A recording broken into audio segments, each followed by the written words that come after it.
Sunog na hitabo sa managlahing lugar sa Mindanao. Atong sayron ang detalye sa live report ni Cyril Chavez. Cyril. Yastek panimalay sa usa ka birthday celebrant dinhi sa Cagayan de Oro City ang nasunog, samtang nasunog sab ang usa ka junk shop sa General Santos City.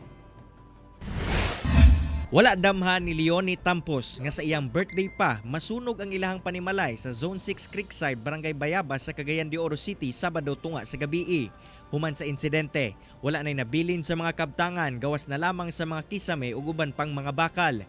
Dakong kaguol ang debate sa pamilyang Tampos, labi pa nga sobra na pulo ka tuig nga hinaguan nila ang mga kabtangan nga anaa sa ilang panimalay. Alas 12 kapin, nagstorya-storya pa kung mga kauban.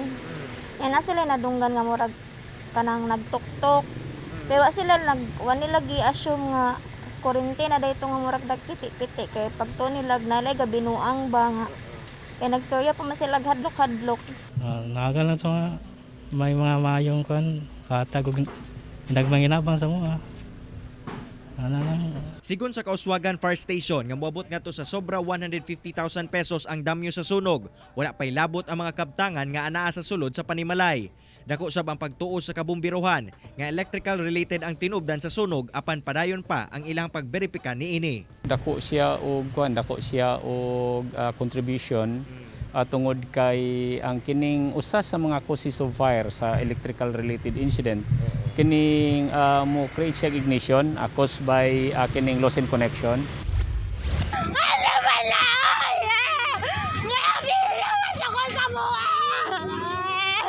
Samtang sa General Santos City, igo na lang mihilak samtang ginukuhaan og video sa anak sa tag-iyang giilang si Esgar Pereo ang nagdilaab nilang junk shop Domingo sa hapon sa Proc Acacia, Barangay Tambler. Tungod sa kusog nga hangin, paspas nga midako ang kalayo, labi na nga mga karton, plastic drum ug kahoy ang nangasunong sa junk shop. Damay sab ang duha ka kubo. Gisuluyan pa nilag palong ang kalayo gamit ang fire extinguisher apan dili na kuno makaya.